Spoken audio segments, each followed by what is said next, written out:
manque d'humilité et dans la communauté chrétienne de l'évangéliste Matthieu qui le poussa à insérer cet épisode dans son évangile. Dans la manière dont il structure son évangile, sous l'inspiration du Saint-Esprit, nous avons l'impression que cela devrait être le cas. Probablement, l'humilité était une denrée rare dans cette communauté chrétienne à laquelle Matthieu s'adressait. La communauté de Matthieu était riche probablement, selon certains commentateurs. Mais toutefois, cette communauté n'était pas riche spirituellement. Et c'est la raison pour laquelle Matthieu fit mention dans ce fameux discours inaugural de Jésus, connu comme le Sermon sur la montagne. Au tout début, la première phrase, Jésus déclara « Heureux les pauvres en esprit, car le royaume des cieux est à eux. » C'était un problème dans cette communauté à qui Matthieu s'adressait, mais c'était aussi un problème chez les disciples, n'est-ce pas? Ce problème touchait les 12 qui accompagnaient Jésus, qui discutaient souvent entre eux pour savoir qui était le plus grand. C'était l'une de leurs préoccupations. Et le texte nous dit que parfois, en chemin, ils raisonnaient entre eux sur cette question. C'était une de leurs préoccupations de savoir qui était le plus grand, qui était le premier. Pourtant, Jésus enseignait qu'on est accès dans le royaume de Dieu qu'à travers une nouvelle naissance. Il avait même expliqué à un chef d'Israël, à un docteur en Israël, en la personne de Nicodème. Chers amis, au temps fixé, Dieu envoya son Fils, né d'une femme, né sous la loi. Un ange l'avait annoncé à des bergers qui gardaient leurs troupeaux dans les champs. Et l'ange leur avait dit, c'est qu'aujourd'hui, dans la ville de David, il vous est né un sauveur, qui est le Christ, le Seigneur. Et voici à quel signe vous le reconnaîtrez. Vous trouverez un enfant emmailloté et couché dans une crèche. Au temps fixé, nous dit la Bible, Dieu vint délivrer son peuple. Au lieu de se faire remarquer, il arriva sans tambour ni trompette, il arriva discrètement. Il décida littéralement de se faire tout petit. Amen. Amen. Cette idée venait bousculer le monde entier dans sa compréhension de la véritable grandeur. C'est une vérité qui dérange encore. Le Messie est attendu encore, mais la Bible déclare qu'il est déjà venu. Et le prophète disait, mais qui l'aurait cru? Qui a reconnu le bras de l'Éternel comme un rejeton qui sort d'une terre desséchée? Il n'avait ni beauté, ni éclat pour attirer les regards. Son aspect n'avait rien pour plaire. C'était Ésaïe, le prophète, qui le disait des siècles avant sa naissance, avant la naissance de Jésus. Nous sommes tellement, chers frères et sœurs, préoccupés à chercher ou à tourner vers ceux que nous considérons comme les grands de ce monde, à flatter ce que nous croyons être des grands, que finalement nous passons à côté de l'essentiel, que malheureusement nous considérons comme petit ou insignifiant. L'essentiel, disait un écrivain français, est invisible à nos yeux. Qui s'intéresse aux petites choses? Aujourd'hui, nous essayons même de donner à Dieu quelque chose de grand. Souvent, nous faisons de grands plans pour le Seigneur. Et le Seigneur nous dit ceci, mais sois fidèle dans les petites choses. Apprends à être fidèle dans les petites choses de la vie. Et tu verras, je te confierai de grandes choses après. Les disciples avaient des problèmes à ce niveau, parce que pour eux, ils voyaient que les enfants étaient des éléments insignifiants. Ils repoussaient les enfants qu'on emmenait à Jésus. Ils croyaient que ces enfants étaient le cadet des soucis de leur maître. Ils avaient du mal à accueillir ces enfants en s'occupant d'eux. D'ailleurs, chers amis, dans un monde de compétition, personne n'est intéressé aux faibles. Ceux qui ont du mal à suivre comme les autres. Les gens se battent et ils vont même jusqu'à tuer les enfants pour garder leur première place. Et la Bible nous le dit à travers la plume de Matthieu. Et c'est la raison pour laquelle cet évangéliste nous raconte au tout début de son évangile l'histoire de Jésus, comment il a été accueilli par Hérode le Grand.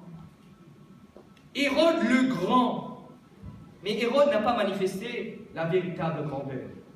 Pourquoi ? Il n'avait pas hésité, nous dit la parole de Dieu, à donner l'ordre d'exécuter tous les enfants de 2 ans et au-dessous qui étaient à Bethléem et dans tout son territoire. Pourquoi ? Parce que tout simplement, il se sentait menacé et en danger de perdre sa position.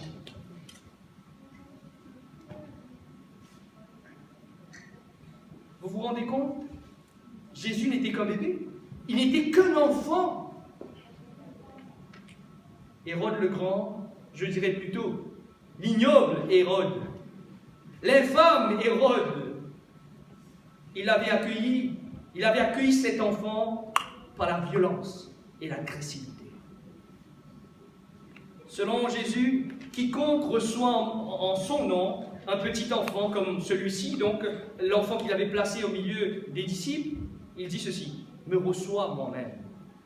Donc dans la personne de Jésus, Dieu vint en toute humilité, comme un bébé, et on chercha à le tuer. Il se fit tout petit pour nous donner l'exemple de la véritable grandeur. Dieu nous fait comprendre, quand tu viens quelque part, ne prends pas la première place, n'est-ce pas? Fais-toi tout petit. Et là, on se dit, mais si je me fais tout petit, je perdrai des privilèges. Et le Seigneur lui dit, mais suis l'exemple de Jésus-Christ. Il est venu tout petit, ça ne lui a pas empêché de remporter la victoire. Et à la fin du livre de Matthieu, il déclare de sa bouche, toute autorité m'a été donnée dans le ciel et sur la terre. Amen. Amen. Chers amis, souvent nous pensons que nous pouvons nous approprier des autorités, des puissances, des pouvoirs en nous présentant comme un grand. Mais Dieu s'est fait tout petit. L'apôtre Paul déclare, ne faites rien par esprit de parti ou par vaine gloire, mais que l'humilité vous fasse regarder les autres comme étant au-dessus de vous-même. Que chacun de vous, au lieu de considérer ses propres intérêts, considère aussi ceux des autres. Ayez en vous les sentiments qui étaient en Jésus-Christ, lequel, existant en forme de Dieu, n'a point regardé comme une proie à arracher d'être égal avec Dieu, mais il s'est dépouillé lui-même, en devenant semblable aux hommes, et ayant paru comme un simple homme, il s'est humilié lui-même, se rendant obéissant jusqu'à la mort, même jusqu'à la mort de la croix. Amen. Amen. Philippiens, le chapitre 2, les versets 3 à 8. Chers amis, l'humilité précède la gloire. Alors que l'orgueil précède la ruine. Dit le sage. Un beau jour, une maman s'est présentée à Jésus. Et cette maman, c'était la mère des fils de Zébédée. Jusqu'à maintenant, on ne sait même pas comment elle s'appelait. C'était la mère des fils de Zébédée. Nous savons que Zébédée s'appelait Zébédée. Nous savons que les fils de Zébédée s'appelaient Jacques et Jean. Mais la femme, anonyme. Mais en tout cas, on sait qu'elle avait fait une chose. Lorsque nous lisons Matthieu, le chapitre 20, les versets 20 et 21. Ces 2 versets nous disent que ses genoux fléchirent devant Jésus. Il y a des genoux qui fléchissent encore devant Jésus pour faire des demandes, n'est-ce pas? Mais pour faire la même demande que la mère des fils de Zébédée. Matthieu 20, les versets 20 à 21, on nous dit ceci. Alors la mère des fils de Zébédée s'approcha de Jésus avec ses fils. Elle se prosterna pour lui faire une demande. Il lui dit, « Que veux-tu » Écoutez cette demande. « Ordonne, lui dit-elle, que mes 2 fils que voici soient assis dans ton royaume, l'un à ta droite et l'autre à ta gauche. » Vous savez, Jésus sauta sur l'occasion. Il profita de cette occasion pour enseigner ce qu'est la véritable grandeur. Et au verset 25, Jésus les appela et dit, vous savez que les chefs des nations les tyrannisent et que les grands les asservissent. Il n'en sera pas de même au milieu de vous. Mais quiconque veut être grand parmi vous, qui soit votre serviteur. Quiconque veut être le premier parmi vous, qui soit votre esclave. C'est ainsi que le Fils de l'homme est venu, non pour être servi, mais pour servir et donner sa vie comme la rançon de plusieurs. Chers amis, Matthieu place cette histoire au chapitre 18, le texte de base que nous avons lu. Dans le chapitre 18, c'est le chapitre de l'Église. Il mettait l'accent sur la communauté. Il parlait un peu, il s'adressait à cette communauté. Et il voulait faire comprendre que l'Église qui manifeste la véritable grandeur est celle qui adopte dans l'humilité un esprit de service. C'est ce qu'il voulait faire passer comme message. L'Église qui manifeste la véritable grandeur est celle qui adopte dans l'humilité un esprit de service. L'humilité précède la gloire, n'est-ce pas? Cette humilité se traduit par un esprit de service désintéressé. Cette véritable grandeur, chers frères et sœurs, n'est pas déterminée, selon Jésus, par le nombre de personnes qui te servent ou de la quantité qui est à ton service, comme c'est le cas des chefs des nations et des tyrans de ce monde dont parlait Jésus. Jésus dit que la véritable grandeur consiste à être au service d'un plus grand nombre, en commençant avec ce petit que Jésus plaça au milieu de ses disciples. Chers amis, les petits, ou comme Jésus les appelait, les petits de mes frères, c'était des enfants, littéralement. Mais c'était aussi, dans Matthieu 25, ces petits-là, c'était ceux qui ont faim et soif, et que nous devons nourrir et assister physiquement, mais aussi spirituellement. Ces petits-là, étaient ceux qui étaient affligés, ou qui sont affligés par la maladie, et qui ont besoin d'être consolés et visités, ceux qui sont nus, et qui ont besoin d'être vêtus. Voilà ces petits. Les petits de mes frères, Jésus les avait appelés comme cela. Et c'est à de tels services que le Seigneur prend plaisir. Et c'est le signe d'une véritable grandeur dont notre Sauveur a fait preuve lui-même en venant sur la terre. Il est venu pour servir les démunis, pour servir les marginaux, pour servir tous ceux que les autres ne voulaient pas servir. Au cours de son enseignement concernant son royaume, Jésus décrit ceux qui sont considérés aux yeux de Dieu comme étant grands. Et là, nous voulons savoir, qui sont ces grands-là? Je vous invite à lire avec moi dans Matthieu, le chapitre 5. Jésus, dans son enseignement, dans le sermon sur la montagne, il fit cette déclaration. Matthieu 5, à partir du verset 17. Ne croyez pas que je sois venu pour abolir la loi ou les prophètes. Je suis venu non pour abolir, mais pour accomplir. Car je vous le dis en vérité, tant que le ciel et la terre ne passeront pas, il ne disparaîtra pas de la loi un seul iota ou un seul trait de lettre, jusqu'à ce que tout soit arrivé. Celui donc qui supprimera l'un de ces plus petits commandements et qui enseignera aux hommes à faire de même, sera appelé le plus petit dans le royaume des cieux. Mais il ajoute, mais celui qui les observera et qui enseignera à les observer, celui-là sera appelé comment? Grand dans le royaume des cieux. Selon Jésus, être grand dans le royaume des cieux, ensuite d'être une question d'humilité, comme nous l'avons vu, cela concerne également l'obéissance. Être grand selon Jésus, c'est être humble. Et d'ailleurs, en passant, il est vrai, pour obéir à une autorité quelconque, il faut une bonne dose d'humilité. Vous êtes d'accord? Une humilité qui se traduit dans l'obéissance à Dieu. Aujourd'hui, on parle de la grâce. On parle de la grâce, il faut en parler. Parce que nous sommes sauvés par la grâce de Dieu, n'est-ce pas? Grâce, la grâce de Dieu, source de salut pour tous les hommes. Mais cette grâce nous apprend quelque chose. À renoncer à l'impiété, n'est-ce pas? Cette grâce nous apprend, cette grâce nous enseigne, cette grâce nous demande d'être obéissants. Chers amis, la meilleure façon de glorifier Dieu, c'est en obtenant le caractère de Jésus. Jésus avait dit dans Jean le chapitre 15, « Tout ce que vous demandez en mon nom, il vous l'accordera. » Et puis juste après, il a dit, « Mon Père sera glorifié lorsque vous produisez beaucoup de fruits. » Donc par rapport à ça, je sais quoi demander. Je demande le fruit de l'Esprit pour que le Père Céleste soit glorifié. Qu'est-ce que je demande? Et Dieu nous dit, demandez et vous recevrez. La mère des fils de Zébédée, il a demandé la puissance, il a demandé le statut, il a demandé un rang social. Mais est-ce qu'il a demandé que ses enfants obtiennent le caractère de Dieu? Peut-être tu te demandes comment y arriver. Quand je regarde Jésus, j'ai dit, c'est lui seul qui peut m'aider à le faire. Amen.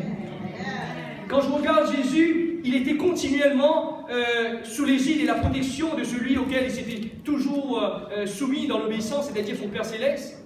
Il ne perdait jamais de vue ce Père Céleste et il cherchait à donner du crédit par sa parole, par sa conduite à ce Père Céleste. C'est pourquoi ce papa pouvait dire « Celui-ci est mon fils bien-aimé, en qui je prends plaisir. » Et là, tu te demandes, comme moi, je me demande, mais comment y arriver? Parce que moi, je suis un pécheur. Jésus avait dit que sans lui, nous ne pouvons rien faire, n'est-ce pas? C'est lui qui accomplira cela en nous. Il suffit de lui faire confiance, car tout pouvoir lui a été donné dans le ciel et sur la terre. Le chrétien, il vit par la foi, dans la confiance de ce Dieu qui peut lui donner et qui veut lui donner de bonnes choses. Et dans les évangiles, il y a un personnage qui est présenté. Il s'appelle Jean-Baptiste. Il avait accompli sa mission dans l'humilité. Comment? Il avait annoncé l'arrivée de Jésus. Mais peu à peu, les foules diminuaient autour de Jean-Baptiste.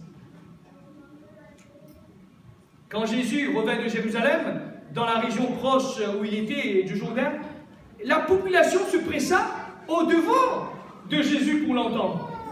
Donc Jean-Baptiste accepta de s'effacer pour laisser la place à Jésus. Le début du ministère de Jésus fut la fin du ministère public de Jean-Baptiste. La devise de ce dernier était « Il faut qu'il croisse et moi je diminue ». Il faut que Jésus croisse et que moi je diminue. Et là, ses disciples, les disciples de Jean-Baptiste avaient du mal à comprendre cela. Ils disaient, mais maître, tous tes disciples se rendent vers Jésus. Tu perds ta popularité. Et Jean-Baptiste aurait pu dire, et c'est vrai, je perds ma popularité. Les autres vont là-bas. Ah, je dois essayer de reconquérir un peu mon statut. Non, il a répondu ceci. Il a dit, je vous le dis en vérité, il a dit que je suis l'ami de l'époux. Je suis celui qui prend plaisir à voir venir l'époux. Moi, je suis rempli, j'éprouve de la joie à voir les gens s'attacher à l'époux. C'était ça, sa réponse. Il était celui qui conduisait et dirigeait les regards vers l'agneau de Dieu qui ôte le péché du monde. Et il n'a pas perdu sa récompense. Dans son vivant, Jésus avait dit une chose. Jésus avait dit dans Matthieu 11 à 12, « Parmi ceux qui sont nés de femmes, il n'en a pas paru de plus grand que Jean-Baptiste. » Pourtant, dans le royaume des cieux, le plus petit est plus grand que lui. C'est intéressant, hein, cette idée-là. Donc, il n'y a que les petits dans le royaume des cieux, mais ils sont grands aux yeux de Dieu. Il était grand. Pourquoi? Parce que cet homme était obéissant à Dieu. Cet homme est resté fidèle à sa vocation à Dieu. Il avait enseigné les autres à en faire autant. Et ce qui est magnifique avec Jean-Baptiste, c'est que c'était un réformateur et il a vécu par sa vie la réforme. Il vivait son message, il prêchait ce qu'il vivait et il vivait ce qu'il prêchait. Loin de vouloir attirer les hommes à lui-même, il cherchait à élever toujours plus haut leurs pensées jusqu'à les fixer sur l'agneau de Dieu. Lui-même n'avait été qu'une simple voix, un cri dans le désert. Maintenant, Jean-Baptiste acceptait de rentrer dans le silence et l'obscurité, pourvu que tous les yeux fussent dirigés vers la lumière de la vie. Amen. Jean-Baptiste mourut dans la prison, lui dit la parole de Dieu. Il mourut dans la prison, mais dans la joie d'avoir entendu la voix de l'élu.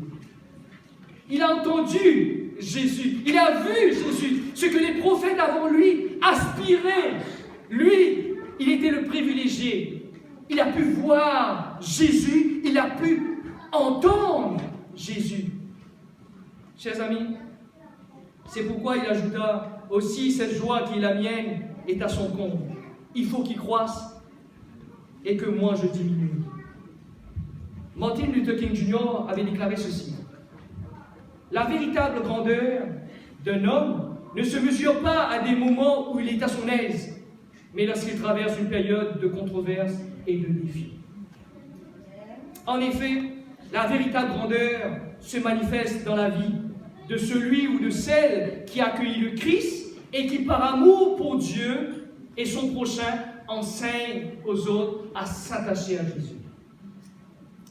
Que la véritable grandeur ce matin de l'obéissance de Jésus et son service désintéressé t'inspire, chers frères et sœurs. Que la véritable grandeur de Jésus-Christ t'inspire comme il a inspiré Jean-Baptiste, comme il a inspiré tant d'autres disciples. Que le Christ ressuscité fasse grandir en toi son humilité, son obéissance et son service désintéressé. Ce matin, alors que nous allons renouveler notre engagement avec le Seigneur lui dit, tu sais quoi, mon petit, approche-toi de moi. Approche-toi de moi. Soumets-toi sous la puissante main de Dieu, afin qu'il t'élève au temps convenable. Ce n'est pas à nous de nous élever, parce que celui qui s'élève sera abaissé. Mais celui qui s'abaisse au pied de la croix, devant son Seigneur et Sauveur Jésus-Christ, le Seigneur l'élèvera. Non seulement lui, mais tous ceux qui ont écouté, qui ont vu en lui un modèle et qui ont vu en lui une inspiration pour aller se donner à Jésus et le prendre comme leur Seigneur et Sauveur. Qui sont ceux, ce matin, qui voudraient vivre cette expérience du pardon, d'un renouveau, grandir dans l'humilité, dans l'obéissance, d'un service désintéressé? Je vous invite à vous lever. Nous allons prier.